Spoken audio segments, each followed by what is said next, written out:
10x ga pechka o'rnatib oldilar. Endi nima qilib? Bu ana bu videodan keyin jemda narxi yo oshib ketadi, yo tushib ketadi, uni qaranglar. Aka nima qildingiz? Bitta shu mashina qoldi, hammomga, uyga, sexlarga o'rnatdingiz. Meta bu aka choy damlar ichib o'tiribdi. Effektini qaranglar, yonishini. Bu hammom qo'yarsiz-ku. Aka endi buni bu yerda choy pishirishini, ovqat qaynatlarishini hammasini bitta ko'rib qo'ying-da aka mana. Bu qanaqa pechka endi bu? Egalon pechka bu aka. O, varaqlashini, ovqat pishirsa bo'ladi, uy isitsa bo'ladi. Buni qarang, kuyib qolmasa Voy, qoyiloma qaranglar. Shuna biqinda qo'yib yubordik. Keyin pishirib olaverasiz. Effekti zo'r. Xo'p, endi bularda narxi nech puldan boshlanadi? Aka, narxi 1 million 150 mingdan boshlanib, bunisi 1 million 150 ming, bunisi 1 million 250 ming so'm, bunisi 1 million 300 ming so'm.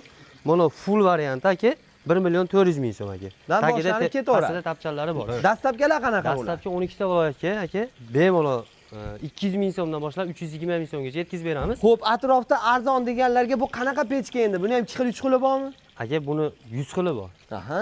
Lekin bunaqasi yo'q lekin. Originali bu. Originali. Brendi bor, patenti bor. Endi yaxshi tomoni hamma narsani bemalol yoqishaveradi aka. Aka, mana bunda tezar yonyapti aka. Aha. Tezar yonishini qarang aka, tappilar tiqaveradi aka. Bemalol tiqorsa bo'laveradi. Bunga ham tiqsa bo'laveradi aka. Bunisiga ham